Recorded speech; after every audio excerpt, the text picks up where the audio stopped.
Bhopal police ने सारी चीज़ें मैनिपुलेट की हैं, फैक्ट को डिस्ट्रॉय करवाया, एविडेंसेस डिस्ट्रॉय करवाए, तो सीबीआई इसमें क्या कर लेगी? अगर उन्होंने सुसाइड किया तो वो लिगेचर मटेरियल कहाँ है, स्टूल कहाँ है, चेयर कहाँ है, किस पर चढ़ करके किया, हाइट कितनी थी, जहाँ पर क्राइम सीन है वहाँ पर प्लांट सूख जाएंगे।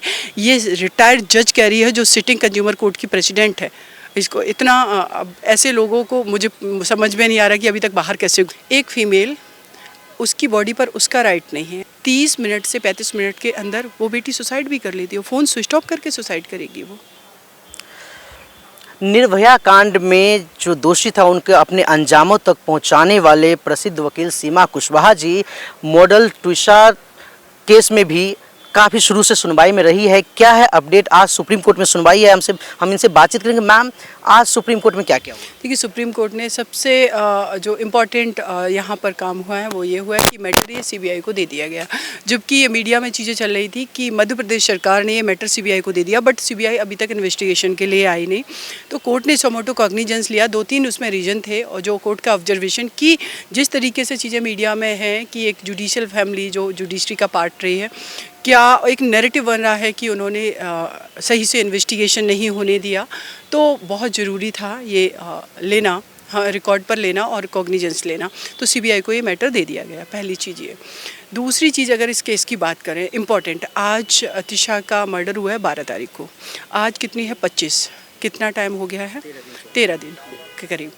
13 दिन के बाद, क्योंकि शुरुआत में ही इस केस में पुलिस ने नेग्लिजेंसी दिखाई है, और मे बी कि उनके इन्फ्लुएंस में भी काम किया है, इस चीज़ से भी डिनाई नहीं किया जा सकता, क्योंकि ये मैटर कॉग्निजेबल ऑफेंस है, ये हीनियस क्राइम की कैटेगरी में आ रहा है। उसके बावजूद भी 12 तारीख को रात का इंसिडेंट होने के बावजूद भी, ये 10:30 पौने 11 बजे के करीब, उसके बावजूद भी एफआईआर दर्ज हुई है 15 तारीख की सुबह 2:30 बजे 16 तारीख की मॉर्निंग में। तो इतना टाइम ये डिले एफआईआर क्यों हुई? कारण क्या था? ये सबसे बड़ा क्वेश्चन मार्क है, क्योंकि उस घर में, इसमें केस में 2 जो एक्यूज हैं, समर्थ एंड गिरीवाला, दोनों ही उस प्रमाइसिस में थे। उन्होंने पूरी तरीके से मैनेज करने की कोशिश की, और उसके बाद आप देखेंगे जब 14 से मेरी इस केस में एंट्री हुई, मैंने जो भी पुलिस कमिश्नर से लेकर के एसीपी सबसे बात की कि आप लोग एफआईआर क्यों नहीं कर रहे हैं।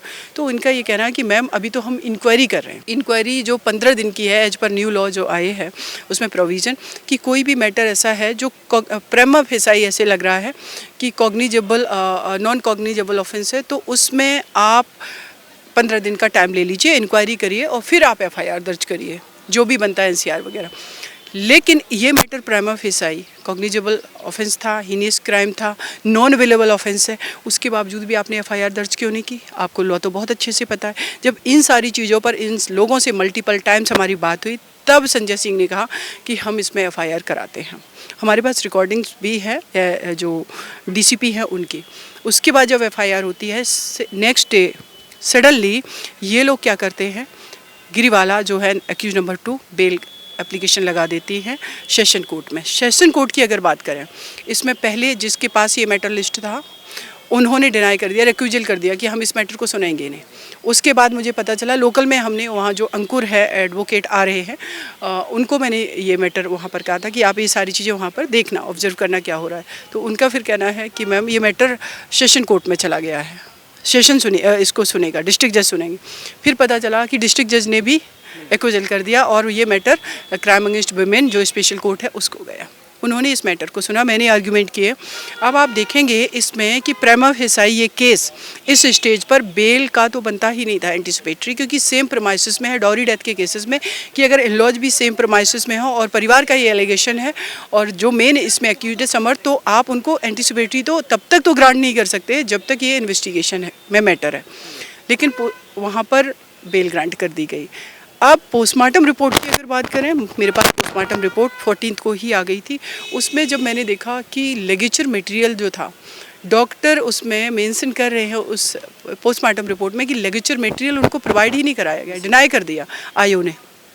तो किसी भी केस के लिए सबसे ज़्यादा इम्पॉर्टेंट जो चीज़ें होती हैं, जो एलिमेंट्स होती है, वो कि वो फैक्ट का कोरोवरेशन, कि 1 बाय 1 कि अगर उन्होंने सुसाइड किया तो वो लिगेचर मटेरियल कहाँ है, स्टूल कहाँ है, चेयर कहाँ है, किस पर चढ़ करके किया, हाइट कितनी थी ये, और किस मटेरियल से किया, वो इम्पॉर्टेंट होता है। आप कैसे भूल सकते हो उस चीज़ को?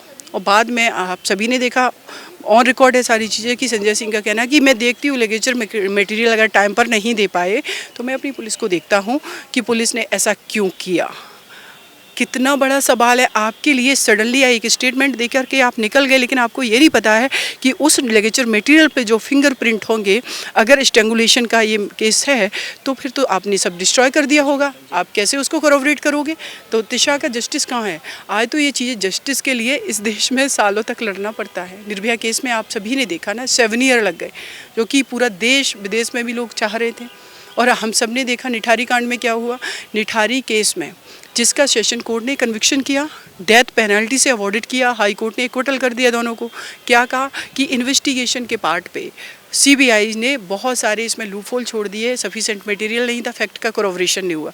तो फैक्ट का अगर कोरोबरेशन नहीं हुआ, सीबीआई आपकी कैपेबल नहीं है, तो फिर उस पर्सन का जो विक्टिम है उसका जस्टिस कैसे इंश्योर करेंगे आप? तो हुई रिस्पॉन्सिबल कौन है इसके लिए? अब इस केस पर मैं आती हूँ। आज कितने दिन हो गए, अगर सीबीआई इस स्टेज पर आई है तो अगर पुलिस, भोपाल पुलिस ने सारी चीज़ें मैनिपुलेट की हैं, फैक्ट को डिस्ट्रॉय करवाया, एविडेंसेस डिस्ट्रॉय करवाए, तो सीबीआई इसमें क्या कर लेगी? वो तो उन्हीं सारी चीज़ों पे क्राइम सीन अगर वहाँ कवर नहीं किया, वो क्राइम सीन डिस्ट्रॉय कर दिया गया है, तो सीबीआई क्या नया क्राइम सीन बनाएगी? क्या होगा इस केस में, आप सोचिए। तो मुझे लगता है माननीय सर्वोच्च न्यायालय से एक और चीज़ आनी चाहिए कि पुलिस ये चीज़ इंश्योर करे कि एक केस में क्या क्या चीज़ें रिक्वायर्ड है। अगर वो किसी भी पार्ट पर वीक होती है तो फिर सबसे पहले तो एक्शन आप अपनी पुलिस पे लो। पुलिस क्या आपकी कैपेबल नहीं है, सफिशेंट नहीं है, आपके पास वो इंफ्रास्ट्रक्चर नहीं है, या वो ऑनेस्ट नहीं है? क्या कारण है? ट्रांसपेरेंट नहीं है? तो ये तो अगर एक केस में जो चीज़ें रिक्वायर्ड है अगर वो नहीं होगी तो मैटर आज ये मीडिया में है, कल ट्रायल में आ जाएगा और ट्रायल के स्टेज पर कहा जाएगा कि नहीं, ये स्ट्रैंगुलेशन का केस नहीं हो सकता है, क्योंकि इसमें तो कहीं से ये प्रूफ ही नहीं हो पा रहा है। जबकि इस केस में जब उस बेटी तिशा जब बात कर रही है 9:41 पे अपनी मदर के साथ में, उसके बाद सडनली उसका फ़ोन कट होता है, उसका फ़ोन स्विच ऑफ होता है। 30 मिनट से 35 मिनट के अंदर वो बेटी सुसाइड भी कर लेती है। फ़ोन स्विच ऑफ करके सुसाइड करेगी वो। तो इससे डिनाई नहीं किया जा सकता है कि मैटर स्ट्रैंगुलेशन का नहीं है। कहा जाता है कानून सभी के लिए बराबर होता है, चाहे वो आम इंसान हो चाहे एक जज बैठा हो कुर्सी पे। तो यहाँ पे जो ग्रीवाला है, उनकी सास है, ये एक्यूज नंबर 2 आपने बताया है, तो लगता है उन्होंने मैटर को इन्फ्लुएंस किया और उनके इन्फ्लुएंस की वजह से जांच टेम्पर्ड हुआ है। बिल्कुल, शुरुआत में ये सारी चीज़ें हुई है। मैं तो लगातार देखिए मीडिया तक मैं नहीं थी, लेकिन मैं केस में फ़ाइट कर रही थी शुरू से, तो ये हुआ है सब शुरुआत में।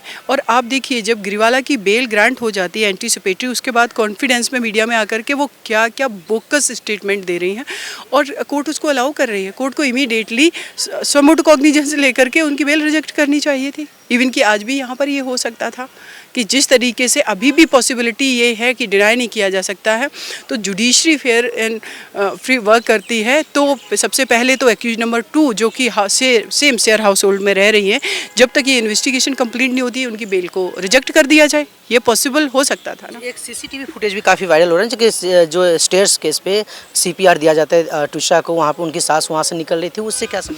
मुझे उससे कुछ समझ में नहीं आ रहा। मुझे इतना समझ में आ रहा ग्रीवाला समर्थ को बचाने वाला स्टंट है। नोबडी नोज कि वो कब का है, और इस चीज़ से डिनाई नहीं किया जा सकता है कि जो सीडीआर है, जो वहाँ पर सीसीटीवी फुटेज की रिकॉर्डिंग चली है, उसका टाइम मैनेज नहीं किया जा सकता है, राइट।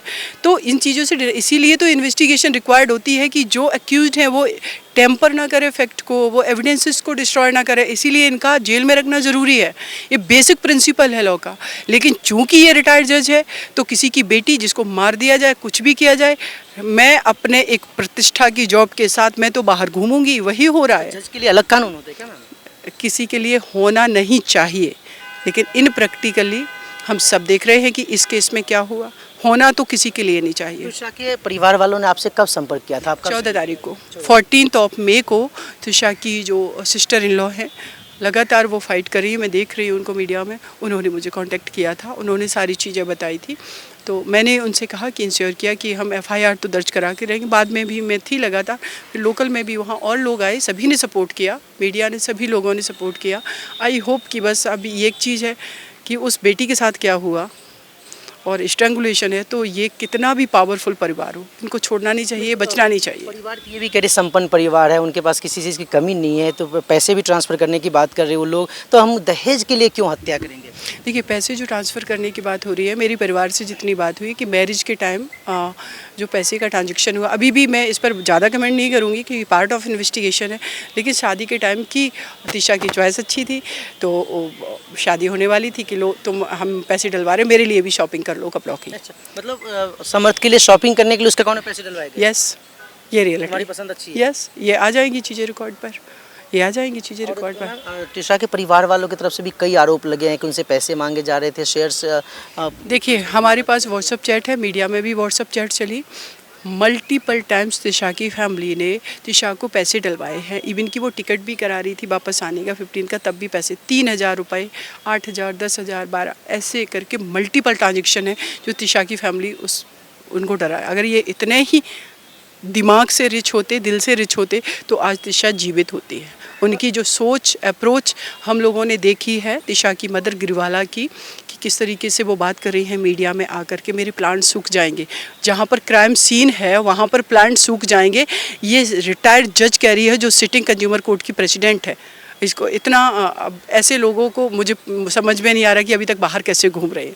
तो आज सुप्रीम माननीय न्यायालय इस चीज़ में भी दे सकता था, इनहेरिडेंट पावर है, 142 में आप कर सकते, कंप्लीट जस्टिस, आप उसकी बेल को रिजेक्ट कर सकते थे, जरूरी थोड़ी कि हाई कोर्ट ही उसको सुने। बिल्कुल मैम, और त्रिशा के प्रेगनेंसी को लेकर के भी बहुत चर्चा हुई है, जो उनके सास की तरफ से जिस तरीके से बयान दिए जा रहे थे, और कहते कि त्रिशा खुद नहीं प्रेग्नेंट रहना चाहती थी, फिर शक आ रहा था कि बच्चे किसी और का। इस पर आपके पास एक में बहुत बेसिक सा जवाब, एक फीमेल, उसकी बॉडी पर उसका राइट नहीं है। सबसे पहले तो ये उसका खुद का डिसीजन होना चाहिए। ये चर्चा का विषय क्यों है? अगर किसी फीमेल ने, उसकी बॉडी पर उसका राइट नहीं है, अगर उसने सपोज दैट 1% भी अगर टर्मिनेशन कराया वो, तो फिर आप उसको मार दोगे? नहीं, मारना तो कहीं से जायज़ नहीं है। मार दोगे ना, तो वही तो हुआ है ना। फिर तो लेट्स सी कि देखते हैं इन्वेस्टिगेशन में और चीज़ें क्या आती हैं, लेकिन मुझे ये लगता है कि सीबीआई जिस स्टेज पर आई है, आर्जिकल मेडिकल कॉलेज का मैटर हो गया, आप यहाँ निठारी कांड देखिए, सीबीआई आरुषि में भी सीबीआई जब तक आती है तब तक बचता क्या है कि इसमें 10 दिन बाद आई, अभी भी इवन की वो कमेटी कॉन्स्टिट्यूट होगी, कौन कौन इन्वेस्टिगेट करेगा, तब तक सारे फैक्ट और जो टेम्पर किए जा चुके होंगे इन्वेस्टिगेशन को, तो मैनिपुलेट किया ही गया है। कई लोग कहते हैं एक्सपर्ट कि कन्विक्शन कुछ रेट आपको पता है सीबीआई का कितना है? तो सीबीआई अगर इतनी ही उनकी कैपेबिलिटी पर मैं सवाल नहीं कर रही हूँ, लेकिन जब वो आते हैं तब तक जो लोकल पुलिस है उसको जो करना होता है इन्फ्लुएंस में वो कर चुकी होती है। मैम, जो अभी चर्चा हुई आरुषि तलवार मर्डर केस में, अभी भी क्लियर नहीं हो पाया है कि किसने हत्या की थी ऑफिशियली। क्या लगता है त्रिशा की जो डेथ हुई है उसमें क्लियर हो पाएगा कि क्यों हुई, कैसे हुआ? देखिए, मैं उम्मीद करती हूँ कि त्रिशा मेरी भी सिस्टर हो सकती थी। पूरे देश को आज मीडिया है, सब उनके परिवार के साथ, इनको हमेशा टिके रहना चाहिए, सभी लोगों को उनका साथ देना चाहिए, और जब तक सच में ये पता ना चल जाए उस परिवार का साथ नहीं छोड़ना चाहिए। वो बेटी किसी भी घर की हो सकती थी, आपकी सिस्टर होती मेरी, तो हम भी ये सोचते ना एक बार कि आखिर मेरी बेटी के साथ हुआ क्या। ये पूरे देश को जानने का अधिकार, उस विक्टिम को जानने का, और सबसे मेन बात, जो बेटी जीना डिजर्व कर रही थी उसको क्यों जाना पड़ा, आखिर रीज़न क्या था, उसको क्या मारा गया या उसने सुसाइड भी किया, तो आखिर ऐसी परिस्थितियां क्यों बना दी गई जिसमें वो सुसाइड करने को भी मजबूर हो गए। तो कह रही है मीडिया को साथ खड़ा होना चाहिए, और सुप्रीम कोर्ट में मीडिया के ऊपर भी टिप्पणी की गई है। देखिए, वो परिवार कहाँ जाएगा जिसके लिए कोई प्लेटफॉर्म नहीं है, जिसके लिए भोपाल पुलिस रात में 1:30 बजे रात को पूरा परिवार 15 तारीख तक बैठा रहा है। 13 तारीख से लगातार थानों के चक्कर, कभी कमिश्नर से मुलाकात, एसीपी से मुलाकात, एसएचओ थाने से मुलाकात। तो अगर मीडिया में नहीं आता तो मुझे लगता है कि दोबारा पीएम भी नहीं होता। वो कहाँ जाएगा?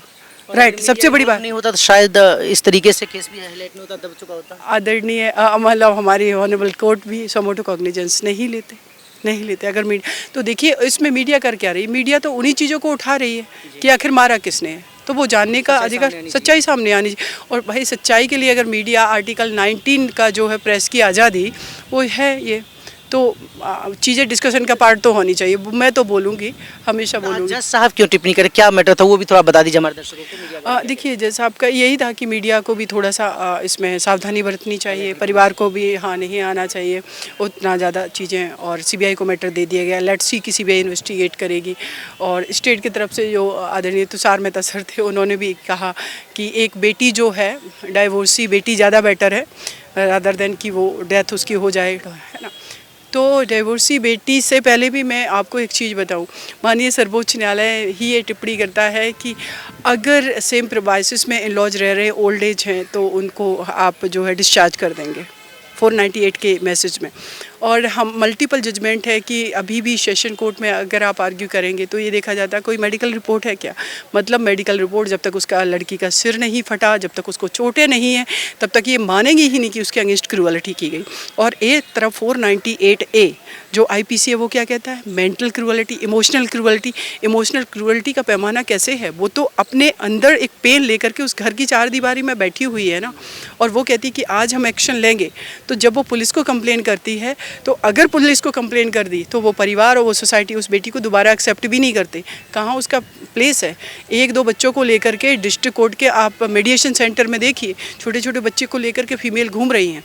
अब कहा जाता है कि वो तो इसलिए कंप्लेन करती हैं कि किल्ड हो जाते हैं, आउट ऑफ कोर्ट जाकर के सेटल हो रहे हैं। क्यों हो रहे हैं? क्योंकि उस बेटी के पास लड़ने का पेशेंस ही नहीं है, जिसके दो बच्चे हैं, जिसका जो इम्पोर्टेंट लाइफ का टाइम था, जहाँ पर वो अपने आप को प्रूव कर सकती थी, करियर बना सकती थी, सेल्फ डिपेंड हो सकती थी, वो सारी चीज़ें सोशल स्ट्रक्चर ने ही तो उससे छीनी है कि वो अगर ससुराल में जाएगी, बच्चे पैदा करेगी, उसके बाद दो फिर वो मेंटेन करेगी पूरी फैमिली को, और हस्बैंड उसको मेंटेन करेगा। तो फिर मेंटेन जब वो डिवोर्स होगा तो कौन करेगा? क्या सरकार करेगी? या तो सरकार जिम्मेदारी ले ले, और नहीं फिर जिसके साथ रह करके हमने सब कुछ उसके लिए सर्व किया, मेरे बच्चों पर उसके फादर का नाम है टाइटल में, तो फिर उसको कंपनसेट कौन करेगा? और वो फीमेल जो अब 35-40 साल की हो चुकी है, उसके लिए क्या एम्प्लॉयमेंट आसानी से ईजी है? अगर वो वेल क्वालिफाइड भी है तो मेल के लिए भी नहीं है, तो वो फीमेल कहाँ जाएगी? उसको कौन सिक्योर करेगी? उसका फ्यूचर को, उसकी हेल्थ को, उनके बच्चों की एजुकेशन को, सबको कौन करेगा?